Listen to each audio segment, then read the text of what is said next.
छोटे मोटे मतभेद सबके रहे हैं, उन्हें पट्टे डाल लिए। किसी नेता लोकसभा चुनाव 2024 के आज इस नागौर सांसद प्रत्याशी के तौर पर बड़े भाई हनुमान जी बेनीवाल की इस नामांकन सभा में मंच पर विराजमान नागौर से विधायक और कांग्रेस के वरिष्ठ नेता आदरणीय हरेंद्र मिर्धा जी, कांग्रेस पार्टी के जिला अध्यक्ष और मकराना से विधायक जाकिर हुसैन जी, परबतसर से विधायक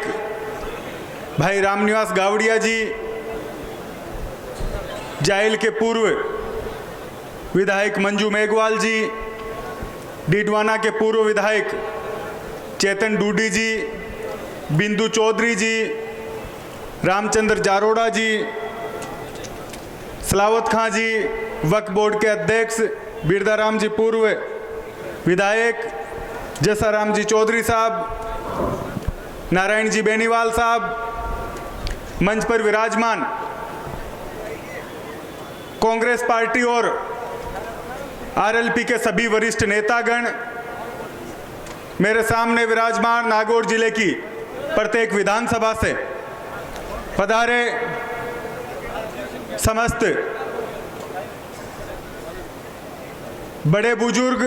और युवा साथियों, आज मौका है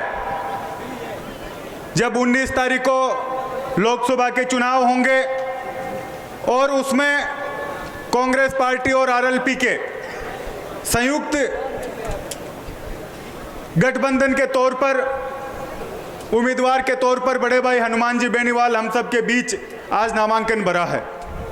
साथियों, ये खुशी का मौका इसलिए भी है कि इससे पहले जब हनुमान जी ने राजनीति शुरू की, छात्र राजनीति से वो निकले, विश्वविद्यालय के अध्यक्ष बने, खिंवसर से विधायक बने और भारतीय जनता पार्टी के साथ उनकी पुरानी नहीं बनती, क्योंकि जब विधायक बने फिर पार्टी छोड़नी पड़ी, पिछली बार गठबंधन हुआ फिर पार्टी छोड़नी पड़ी। तो एक लंबे समय से तकरार, और वो तकरार किस बात का है? वो तकरार अभी मनीष जी मिर्धा ने जैसे कहा, वो विचारधारा का तकरार है, क्योंकि जो पार्टी सामंती सोच रखकर इस राजस्थान में राज करना चाहती है, उससे भिड़ने की मादा किसान कौम ही रख सकती है, इसलिए इनकी भारतीय जनता पार्टी से नहीं बनी। आज पिछला चुनाव था, उसमें भारतीय जनता पार्टी से गठबंधन हुआ, सांसद के तौर पर ये चुने गए, और चाहे विधानसभा रही हो चाहे संसद रही हो, जब भी किसान और जवान की बात आई, इन्होंने अपने पद को, अपने आगे के भविष्य को ना देखकर पहले उस मुद्दे को आगे रखा। और जब 750 किसान बॉर्डर पर मर गए, शहीद हो गए, जिन लोगों की सुध लेने के लिए भारत की सरकार कभी जिन्होंने ध्यान नहीं दिया, जिनको आतंकवादी, जिनको गुंडे,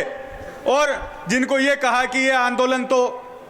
प्रायोजित है, उस समय उन किसानों के लिए बॉर्डर पर आकर उस गठबंधन को छोड़कर जब आज ये स्थिति है, कल मैंने लाडनू में भी कहा कि भारतीय जनता पार्टी में जाने के लिए जैसे सेना की सीधी भर्ती नहीं निकलती कि भागो और जाके घुस जाओ, वो स्थिति बनी हुई है। कई लोगों ने तो खुद ने पट्टे डाल लिए, किसी नेता ने नहीं ज्वाइन कराई, तो ये स्थिति इस देश में है। और उस समय उस भारतीय जनता पार्टी के सामने लड़ने की हिम्मत अगर कोई नेता रखता है, तो मैं समझता हूं कि उस नेता के साथ हम सब लोगों को जी जान से खड़ा रहना चाहिए। आज जब गठबंधन की बात हुई, अभी कांग्रेस कार्यालय में हमारी प्रेस कॉन्फ्रेंस थी, तो मीडिया के बंधुओं ने पूछा, पहले मुझसे पूछा फिर रामनिवास जी से पूछा कि ऐसी क्या बात हुई कि जो कांग्रेस पार्टी में 2 गुट है, गहलोत गुट और पायलट गुट, दोनों एक साथ आ गए। तब हमने ये कहा कि गुटबाजी, आपसी दूरियां, छोटे मोटे मतभेद वो बाद में है, हमें पहले इस नागौर का, इस राजस्थान का, इसकी भारत का, इस देश का स्वाभिमान बचाना है, तो हम सब लोगों को एक साथ आना पड़ेगा। और जब टिकट की घोषणा हुई तब लगता था कि हनुमान जी को 5 दिन तो कांग्रेस वाले नेता ही नहीं मिलेंगे, क्योंकि आपस में छोटे मोटे मतभेद सबके रहे हैं, लेकिन जब ये दिल्ली से जयपुर पहुंचे,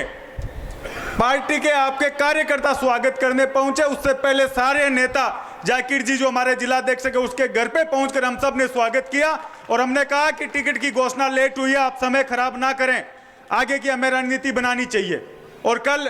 रोड शो था, परसों घोषणा हुई और रोड शो में परबतसर से लेकर नागौर तक पूरे जिले में जिस तरीके से किसान और जवानों में जो जोश था, और हमने कल भी मंचों से कहा ये हम सब के बीच ये प्रतिस्पर्धा है कि कौन सी विधानसभा इस चुनाव में हनुमान जी को सबसे ज्यादा वोट देगी, कौन सी विधानसभा बढ़त बनाकर हम लोगों के बीच भेजेगी। वो नेता जिसने किसानों के साथ खड़ा रहा, अग्निवीर योजना आई उस समय सरकार के खिलाफ इन्होंने प्रदर्शन किए, धरने दिए, छात्र संघ चुनाव बंद हुए तो सड़क पर आ गए। कोरोना काल में दो बार कोरोना हुआ लेकिन लोगों की सेवा नहीं छोड़ी। तो यह हमें समझना पड़ेगा, यह चुनाव 19 तारीख तक का चुनाव नहीं है, यह चुनाव यह तय करेगा, क्योंकि इस राजस्थान और देश की राजनीति में नागौर जिला हमेशा एक अलग करवट खड़ा रहता है। और